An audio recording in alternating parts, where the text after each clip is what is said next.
The first thing you see is the bridge. Stone arches stretching across the toms, houses stacked on both sides, 2 and 3 stories high, leaning out over the water like they might fall in at any moment. This is London Bridge, completed in 1209, designed by a master builder named Peter of Colchurch. It is the only crossing over the river, the only way in from the south. At its center sits a small chapel dedicated to Thomas Becket. At its southern end, portcullis that can be dropped shut if the city is under attack. Underneath, the stone piers are so massive they choke the current into violent rapids. Most boatmen will not go near them. You cross on foot, pushing through the crowd, and step inside the walls. London in the late 1200s holds somewhere between 80 and 100,000 people, all of them pressed inside a space just over 1 square mile, surrounded by walls 18 feet high. 6 gatehouses control who enters and who leaves: Aldersgate, Aldgate, Bishopsgate, Cripplegate, Ludgate, Newgate. Beyond the walls, a ditch runs the full perimeter. Inside, there is no open square, no wide plaza, nothing that gives you room to breathe. The streets twist and bend and narrow until the upper floors of the buildings on either side nearly touch above your head. And rising over all of it, visible from almost anywhere inside the walls, the spire of St. Paul's Cathedral, the largest building in all of medieval Britain by the 1320s. One thing that caught my attention during my research is that this entire city, all these thousands of people, their whole world, was packed into a single square mile. In some streets, the buildings were so tall and so close together that sunlight barely reached the ground. Over 100 churches stand within these walls. 1 for every 300 people. The bells never really stop. From somewhere, always, a bell is ringing.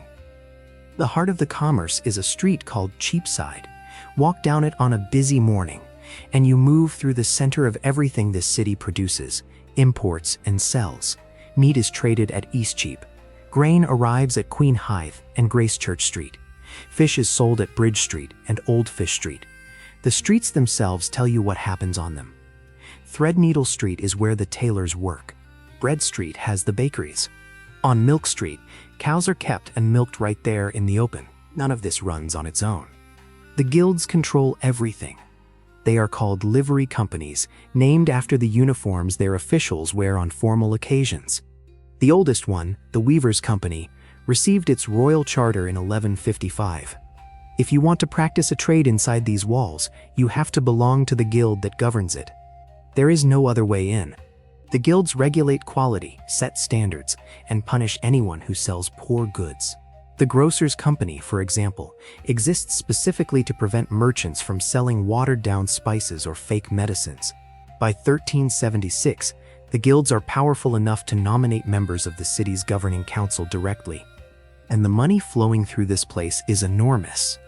French wine merchants operate here. Danish and German traders have permanent bases in the city. The Hanseatic League runs its operations out of a compound called the Steelyard, near where boats dock along the river. It is the largest trading post in London, controlled by a single group. Something I find remarkable is that the mayor of London in 1215 was the only person who was not a noble to put his seal on Magna Carta. That tells you how much weight this city already carried. It was not just a market. It was a political force that kings had to negotiate with. Exotic goods arrive from every known part of the world: silks, spices, gemstones, carpets, even oranges. If you have enough money, there is almost nothing you cannot buy inside these walls. Most of the people living here will never touch those silks or taste those oranges. The houses ordinary Londoners live in are built from timber frames filled with a mixture of clay and sticks, whitewashed on the outside with lime. The floors inside are packed clay, covered with straw. The only source of heat is a single hearth, which is also where all the cooking happens. As the city has grown more crowded, the buildings have grown taller. By the end of the 1200s, 3-story houses are common. Each upper floor hangs out a little further over the street than the one below it. Stealing whatever light is left, you eat what you can get. If your house has no oven, and most do not, you take your food to a cookshop or a bakery that will roast it for you for a fee. You can also buy prepared meals from street vendors. A pair of shoes costs 5 or 6 pence, which is roughly what a skilled worker earns in an entire day. I came across this detail, and it stuck with me. They found medieval shoes in London with holes deliberately cut into them, not because the leather was damaged, but because the person who bought them secondhand had different feet and needed to make them fit. That is what real poverty looked like. There was a whole market for patched and mended clothes and footwear. If you were poor, almost everything you owned had been worn by someone else first. If you are a child in this city and your family has no money, you go to work as soon as you are able, sometimes as young as 7. If your family can afford it, you might be apprenticed to a tradesman starting at 14. 7 years of learning before the guild lets you work on your own. But there is also time for playing. Boys play ball in the streets. In winter, when the marshes freeze, children go skating on blades made from animal bones strapped to their feet. Many children, though, do not survive childhood. Illness and accidents take them before they ever grow up. The ones who do survive will not live long by any measure. 90% of Londoners die before the age of 45. The wealthy can sometimes reach 70 or 80, but for everyone else, 45 is the ceiling. The average man grows to about 5 feet 7. The average woman, 5 feet 3. These are not small people, but their bodies carry every year they have lived in this place. There is a structure underneath all of this that you cannot see from the street, but that governs every part of your life. The church decides which days you work and which days you rest. It decides what food you are allowed to eat and when you are allowed to eat it. Most schools are run by the church. Most hospitals are run by the church. If you are sick, you pray. If you need help, you pray. If your child dies, you are told it was the will of God. Over 100 parish churches stand inside the walls. 13 monasteries operate within the city. Londoners wear small pewter pilgrim badges to show their devotion, and many travel to Canterbury to visit the site where Thomas Becket was murdered. But the church is not the only invisible force. The guilds, which run the trade and elect the mayor and control who can work, also decide who is kept out, and the people most visibly kept out are London's Jewish community. They arrived after the Norman conquest in 1066, invited by the crown to provide financial services that Christians were forbidden to perform. They settled around a neighborhood called Old Jewry and built their houses out of stone. One thing that really surprised me during my research is that London's Jewish families built stone houses not because they preferred the material, but because they needed the extra protection. They knew they were targets, and even that was not enough.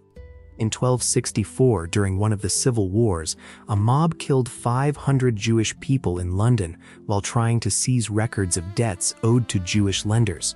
In 1275, the king banned Jews from lending money at all, cutting off their main livelihood, since the guilds already blocked them from every other trade. And in 1290, every Jewish person in England was ordered to leave. Those who converted to Christianity could stay, but they were still banned from trades and left dependent on charity, housed in a single building on Chancery Lane with nowhere else to go. The city you walked into through that gate on London Bridge is governed by rules you cannot see until they are enforced against someone. And the people those rules fall hardest on are the ones with the least power to resist them. The streets smell the way you would expect when 80,000 people and their animals share a square mile with no sewage system. Waste from butcher shops and households piles up against the walls of buildings. Pigs wander freely, feeding on whatever they find and leaving their own mess behind. Cesspits sit beneath cellar floors, sometimes built too close to shared walls, seeping through the brickwork and rotting the timber from the inside out. One man, a neighbor named William Sprott, filed a formal complaint because the cesspit next door had penetrated his stone wall and filled his house with sewage. Toward the end of the 1300s, this city of tens of thousands of people has exactly 16 public toilets, something I find hard to wrap my head around. 16 toilets and over 100 churches.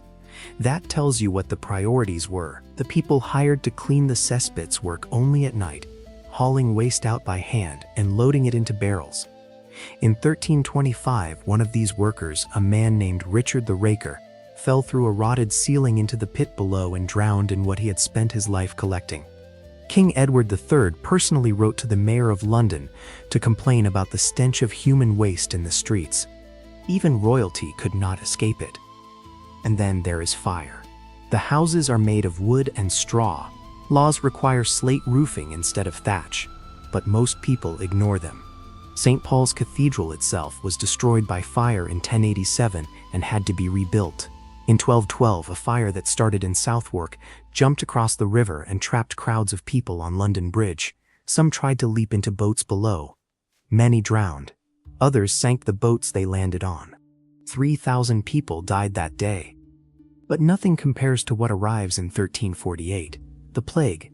At its worst, it kills 200 Londoners every single day. The churches run out of room to bury the dead and have to lease extra land for new graveyards. 28 monks at Westminster Abbey die, including the abbot. Between 1348 and the decades that follow, 16 separate outbreaks of plague strike this city. London's population will not recover for over 150 years.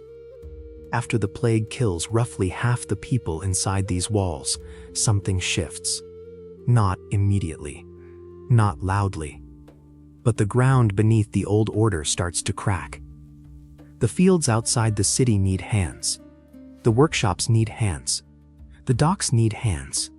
And for the first time, the people who do the work can name their price.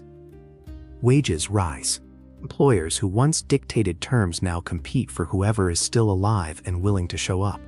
The rigid system that had kept people locked in their place for generations begins to lose its grip. The crown tries to push back. A poll tax is introduced that charges every person the same amount, regardless of what they earn.